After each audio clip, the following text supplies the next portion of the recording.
అకాల వర్షాల వల్ల ప్రాణ నష్టం జరిగింది, ఆస్తి నష్టం జరిగింది, పంట నష్టం కూడా జరిగింది. తడిచిపోయిన ధాన్యం, రాలిపోయిన మామిడి, కూలిపోయిన అరటి, చెడిపోయిన పసుపు ఇలాంటివే కనిపిస్తున్నాయి. మరి ప్రభుత్వం ఏం సమాధానం చెప్తుంది? దాదాపు 5 లక్షల ఎకరాలలో పంట నష్టం జరిగింది అని వార్తలు వినిపిస్తున్నాయి. కానీ ఇంతవరకు ప్రభుత్వం తరపు నుంచి కనీసం ఎవరినైనా పంపి సర్వే చేస్తున్నట్టు కూడా సంకేతాలు అందటం లేదు. మరి ముఖ్యంగా వరి రైతులు పండించిన ధాన్యాన్ని కుప్పలు కుప్పలుగా పోసి అమ్ముకోలేక ఇప్పుడు ధాన్యం తడిచిపోయి దిక్కుతోచని స్థితిలో ఉన్నారు. వీరికి ప్రభుత్వం ఏం సమాధానం చెప్తుంది? అన్న చెప్పినట్టు ఉభయ తూర్పు గోదావరి జిల్లాలు తీసుకున్నా కూడా దాదాపు 30 లక్షల మెట్రిక్ టన్నుల దిగుబడి వచ్చింది. దాంట్లో ప్రభుత్వం తీసుకున్నది కేవలం 13 లక్షల మెట్రిక్ టన్నులు, అంటే 17 లక్షల మెట్రిక్ టన్నులు ఇంకా రైతుల దగ్గరే ఉంది. పొద్దున అన్న వివరిస్తుంటే చాలా మంది రైతులు మా పంటను కొనుక్కోండి అని ఆఫీసర్లని బ్రతిమలాడుతున్నా కూడా మా లిమిట్ ఇంతే, లిమిట్ ఎక్సీడ్ అయి మేము కొనలేము అని రైతులకు సమాధానం వస్తుంది. రైతులు పండించిన దాంట్లో కనీసం 30% కూడా, కొన్ని చోట్లయితే మరీ అధ్వానంగా 15-20% కంటే కూడా ఎక్కువ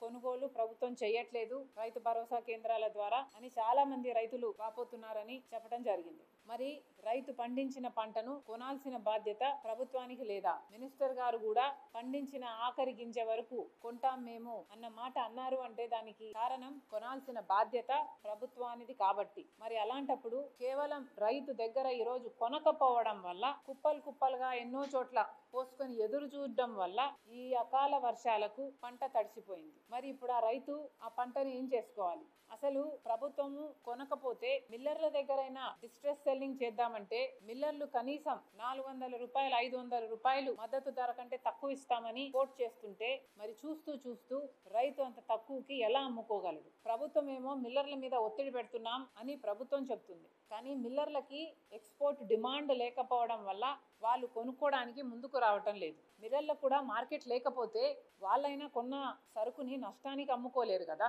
సో ఇది కొనాల్సిన బాధ్యత ప్రభుత్వానికి, రైతుకు ధర వచ్చేలా చూసే బాధ్యత ప్రభుత్వానికి. అవతల చూసుకుంటే పక్కన తెలంగాణ రాష్ట్రంలో ఇదే పరిస్థితి వస్తే, ప్రొడక్షన్ ఎక్కువ అయితే సివిల్ సప్లైస్ ద్వారా, తెలంగాణలో ఉన్నది కాంగ్రెస్ ప్రభుత్వం, రేవంత్ రెడ్డి గారు సివిల్ సప్లైస్ ద్వారా ఆ అధిక ధాన్యాన్నంతా కొని ఫిలిప్పీన్స్, మలేషియాతో ఎంఓయూలు చేసుకొని మరి ఎక్స్పోర్ట్ చేయగలిగారు. మరి అది మనం ఎందుకు చేసుకోలేకుండా ఉన్నాం? మనం పండించేది కూడా అదే ధాన్యమే. మరి మన రైతులు కూడా అదే ఇబ్బందే ఉన్నప్పుడు మరి మనం కూడా ఆ మార్గంలోనే ఎందుకు చేయకూడదు? కూటమి సర్కారేమో మాటలు కోటలు దాటుతాయి కానీ చేతులు మాత్రం గడప కూడా దాటం. ఇదే మంత్రులు వీళ్ళే ఆఖరి గింజ వరకు కొంటాం అని చెప్పిన వాళ్ళే, ఎక్స్పోర్ట్లు కూడా చేస్తాం అని చెప్పిన వాళ్ళే ఈరోజు కనీసం ఆ వైపు ఆ దిశగా ఆలోచన కూడా చేయటం లేదు. ఇది న్యాయం కాదు కదా అని అడుగుతున్నాం. ఇప్పటికైనా కాంగ్రెస్ పార్టీ డిమాండ్ చేస్తుంది, ధాన్యం అంతా తడిచిపోయింది అంటే దానికి కారణం ప్రభుత్వం ధాన్యం కొనడంలో ఆలస్యం చేసింది కాబట్టి ఇప్పటికైనా తడిసిన ధాన్యాన్నైనా ప్రభుత్వం మద్దతు ధరకే కొనాలని కాంగ్రెస్ పార్టీ డిమాండ్ చేస్తుంది. అంతేకాదు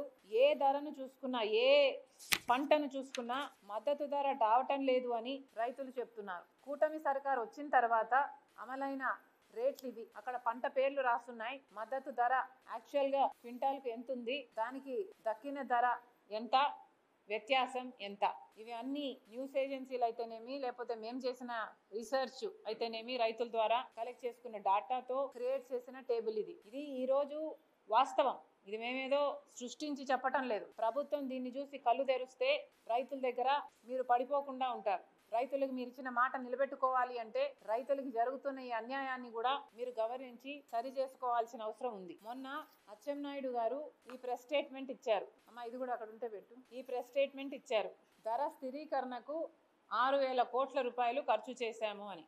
ఇది నిజంగానే అచ్చెన్నాయుడు గారు నిజమని అనుకోమంటున్నారా? ఇంత బ్లేటెంట్ గా, ఇంత పచ్చబద్దాన్ని మీడియా సాక్షిగా కూటమి సర్కార్ చెప్తుంది అంటే ఇది అమానుషం కాదా? మీరు అధికారంలోకి వచ్చి 10 నెలలు అవుతుంది. ఈ 10 నెలల్లో మీరు 6,000 కోట్ల రూపాయలు రైతుల కోసం ఖర్చు పెట్టారా? ఇది నిజమా? ఇది నమ్మమంటారా? ఇది నిజమే అయితే ఎలా ఖర్చు పెట్టారో, ఐటమ్ వైస్ గా 6,000 కోట్ల రూపాయలు ఎలా ఖర్చు పెట్టారో ప్రజలకు తెలియాల్సిన అవసరం ఉంది. శ్వేతపత్రం రిలీజ్ చేయండి, మాకు కూడా తెలుసుకోవాలని చాలా ఇంట్రెస్ట్ గా ఉంది. రైతుల కోసం మీరు ఎలా ఖర్చు పెట్టారో కూటమి సర్కార్ని కాంగ్రెస్ పార్టీ ఛాలెంజ్ చేస్తుంది. దీని వైట్ పేపర్ ని, శ్వేతపత్రాన్ని రిలీజ్ చేయండి.